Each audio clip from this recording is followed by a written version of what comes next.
우리 함께 사도신경으로 우리의 신앙을 고백하겠습니다. 나는 전능하신 아버지 하나님 천지의 창조주를 믿습니다. 나는 그의 유일하신 아들 우리 주 예수 그리스도를 믿습니다.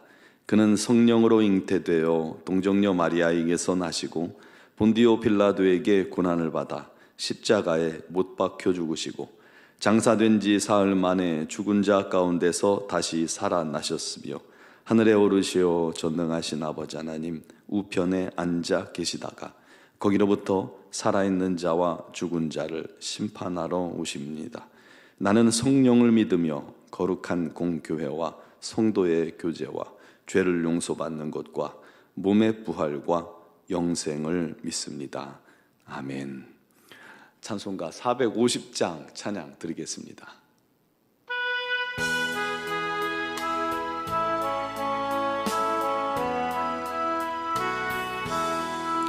내 평생 소원 이것뿐 주의 일 하다가 이 세상 이별하는 날 주 앞에 가리라. 꿈같이 헛된 세상 일 취할 것 무엇냐. 이 수고함 많아여도 헛된 것뿐일세. 불같은 시험 많으나 겁내지 맙시다. 구주의 권능 크시니 이기고 남겠네. 금보다 귀한 믿음은 참 보배 되도다.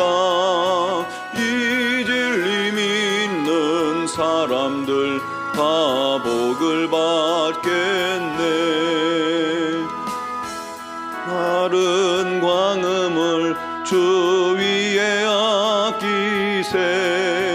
온 몸과 마음을 바치고 힘써서 일하세.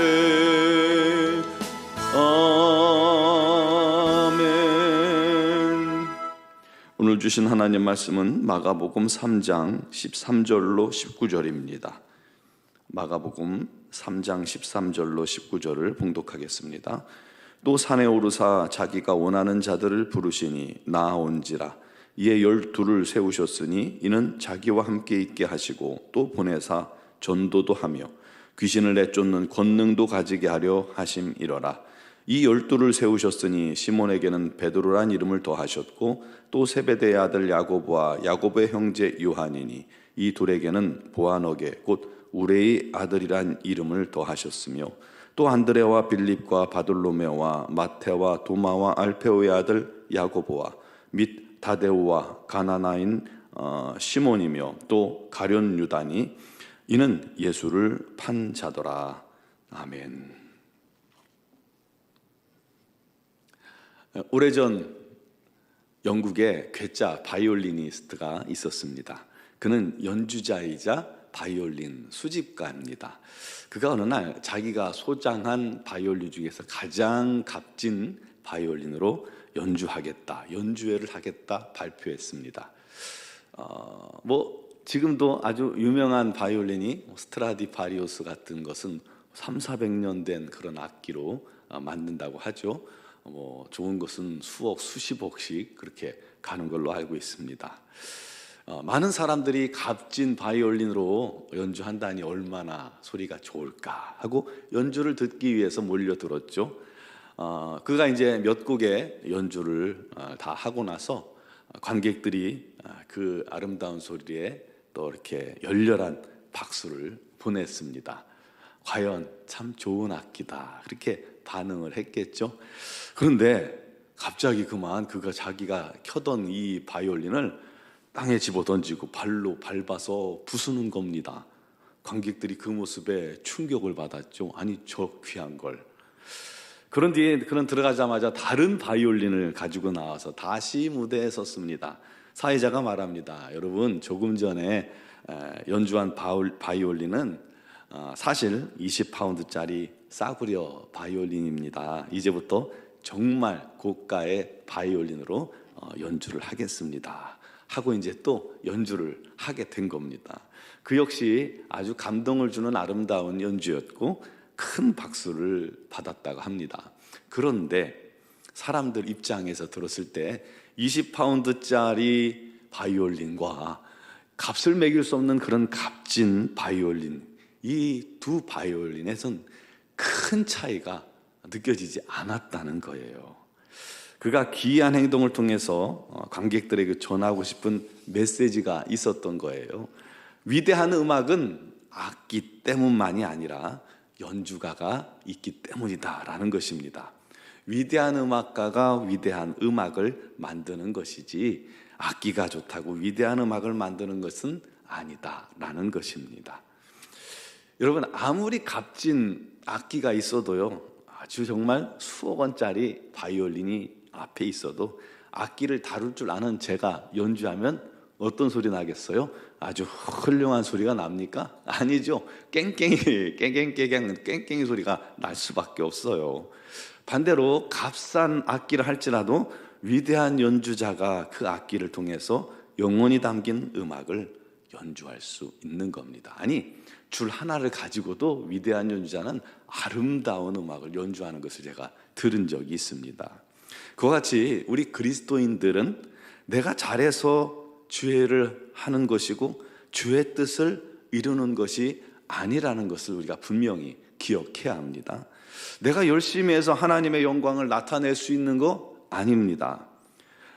우리가 하나님 손에 붙들린 도구가 돼서 기꺼이 하나님께 순종하면 하나님께서 우리를 통해서 놀라운 일을 이루시는 것이지, 내가 뭔가 열심히, 내가 뭔가를 잘해서, 내가 유능해서 하나님의 뜻을 이루는 것은 단 하나도 없는 겁니다.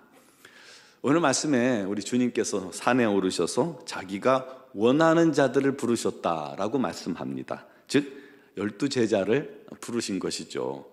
여러분, 어제 말씀처럼 수많은 무리들이 주님을 따릅니다.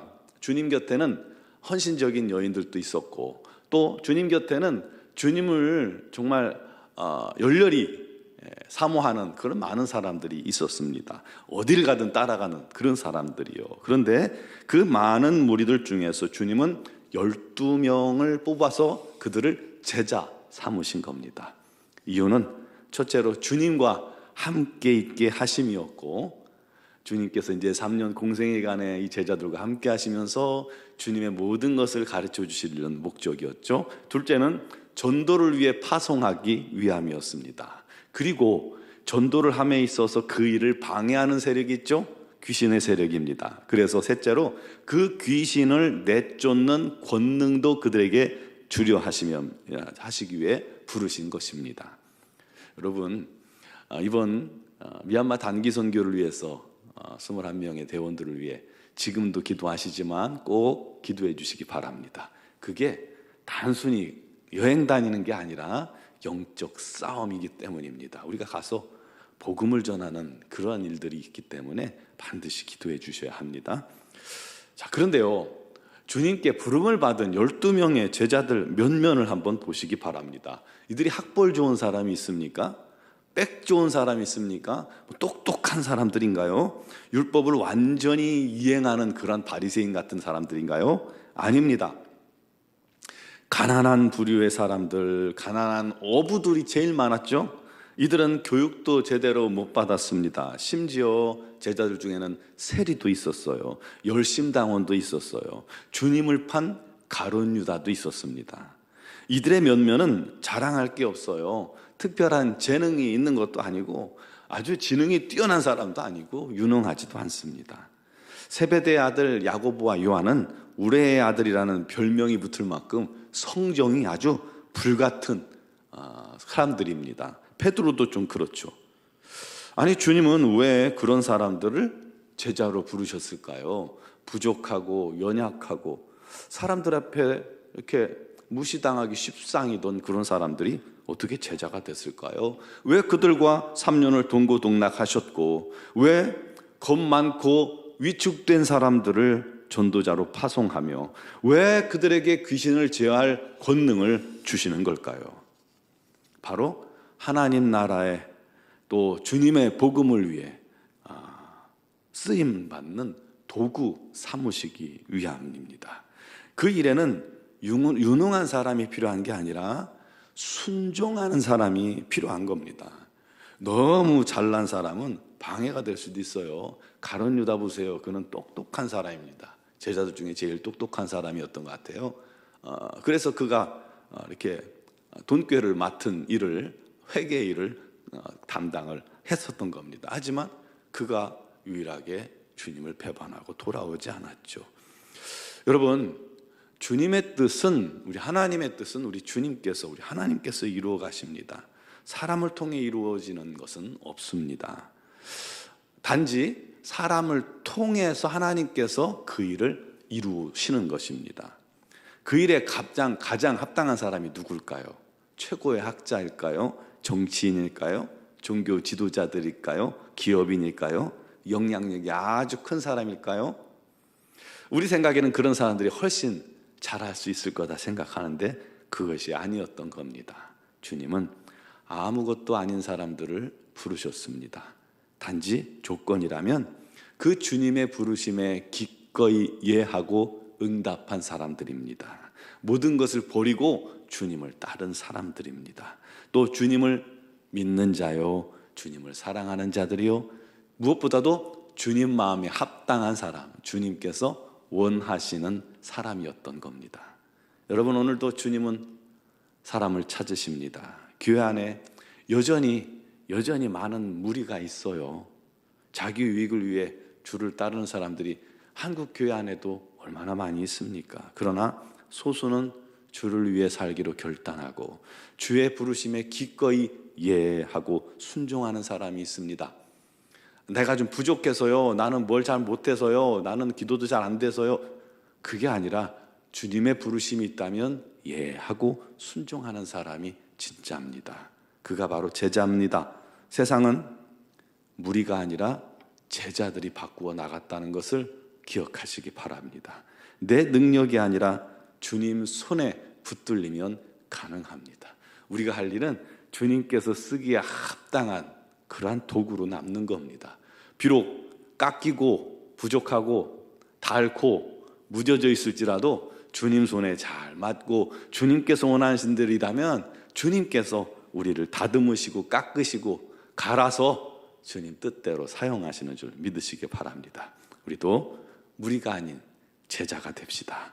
주님께서 원하시고 부르실 때에 예하며 응답하여 주님께 쓰임받는 우리 노원중앙교회 성도들이 되기를 주님의 이름으로 축원합니다. 기도드리겠습니다. 사랑하시는 아버지 하나님, 무리가 아니라 제자가 되기를 원합니다.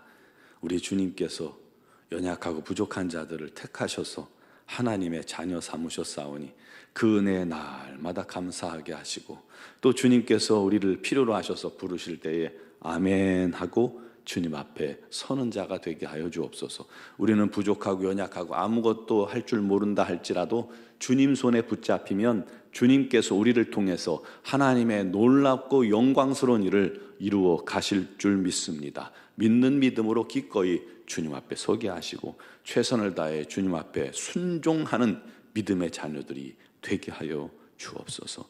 말과 혀로 신앙생활하는 것이 아니라 우리의 온 마음을 들여, 온 몸을 들여, 우리의 삶을 들여, 시간을 들여 주님께 순종하는 제자가 되게 하여 주옵소서. 날마다 믿음의 성장을 주시고 또 능력을 주시고 복음을 전하게 해주시고 귀신을 제어할 권능도 주시고 성령의 충만함을 주셔서 우리 하나님께서 맡기신 일을 잘 감당할 수 있도록 역사하시고 우리 노원중앙교회 모든 성도들이 제자화되어서 우리 하나님을 기쁘시게 하는 귀한 일에 각자 처지에서 또 삶에서 형편에서 쓰임 받게 하여 주옵소서. 하나님이여, 우리 노원중앙교회 모든 성도들을 사랑하시고 인도하시나니 날마다 그리스도의 장성한 분량에 이르도록 성장케 하여 주시고 특별히 여러 가지 사정과 형편을 주님께 아뢰고 기도할 때에 우리 하나님께서 그들의 기도를 들으시고 응답하여 주시옵소서. 육신의 질고로 어려움 당하는 지체들, 주님을 바라는 심령들, 수술을 앞둔 심령들, 우리 하나님께서 하나도 빠짐없이 능력의 손 권능의 발로 오르만지사 강건케 하여 주시고 우리 하나님의 영광과 뜻을 위해서 귀하게 또한 역사하여 주셔서 치유되게 해주시고 우리 하나님의 살아계심을 증거하게 하여 주옵소서. 아버지 하나님의 귀하신 은혜가 또 이제 얼마 남지 않은 2023년 귀한 시간에 함께하게 하시고 이제 2024년도 주의 은혜로 새롭게 시작되는 은혜가 또한 있게 하여 주옵소서. 미얀마 양군 한인중앙교회 위에도 우리 하나님의 귀하신 은혜가 넘치게 해주시고 선교사님들에게 건강과 지혜와 성령의 충만을 허락하여 주셔서 주신 사명 온전히 감당케 하여 주옵소서. 미얀마 단기 선교를 위해 기도하는 모든 심령들을 위해 우리 하나님께서 역사하시고 21명의 대원들에게 성령 충만 주셔서 모든 영적 싸움에 승리하게 하여 주시옵소서. 오직 우리 하나님께 모든 것을 의지하고 기도할 때에 우리 하나님 역사하시고 또한 영상을 통해 예배하며 기도하는 모든 성도들 외에도 우리 하나님께서 크신 은총을 더하여 주옵소서. 예수 그리스도의 이름으로 기도드리옵나이다. 아멘.